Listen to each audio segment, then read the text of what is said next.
The town of Pola in Oriental Mindoro has undergone significant changes since the oil spill caused by the sinking of MT Princess Empress 2 years ago.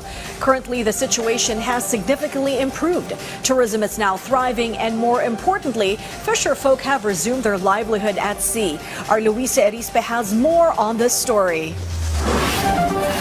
2 years after the MT Princess Empress sank and caused an oil spill in Oriental Mindoro and other parts of southern Luzon, the ground zero for the environmental disaster, or the municipality of Pola, has now recovered and even thrived to become a progressive town. Aside from its tourism sector getting back on track, thousands of fisher folks' lives have now returned to normal after receiving their claims for being affected by the oil spill. Like Rico, who has received 143,000 pesos in total, but she used to buy a brand new boat fishing net and was even able to spend some for the house improvement. Nawalan po kami ng kabuhayan sa laot, hindi po kami makapangisda.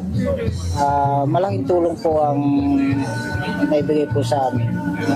Sa pagsusumika po ng aming mayor, lahat po halos ng mga mangisda po dito sa bayan ng Pola ay mabigyan po ng tulong. According to the Department of Justice, there are about 32,000 individuals who have received their claims from the International Oil Pollution Compensation, or IOPC. Most of them are fisher folks, while some are from the tourism sector and fish vendors. The largest amount claimed was 700,000 pesos, but still there are few who are appealing to the government for allegedly receiving only a small amount, less than what they actually asked for. Unfair naman po para sa amin dahil yung iba po ang lalaki, mahigit isang 200,000 po, ganun sila. Kami po, konti lang.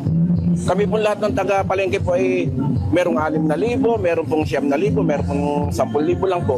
Parang hindi namin matanggap, sir, dahil unfair naman para sa amin po yung ganung kaliit lang na bigay po sa amin. Ang laki ng nalugi po sa amin dati noon. The local government of Pola vowed to ensure that this will be handled, and they will ask the IOPC for the ongoing reassessment of some of the claims. Hindi siguro nila napansin sino yung dapat mas malaki, sino yung mas maliit, sino yung fisher folks na naman daragat, yung mga nandun araw-araw at nagninisid. Dapat na-check mabuti to. Kaya maraming nagreklamo na bakit ganito, bakit ganyan. Day 1 pa lang, tinayuan ko na to. Sauli ko pa ba hindi tayuan?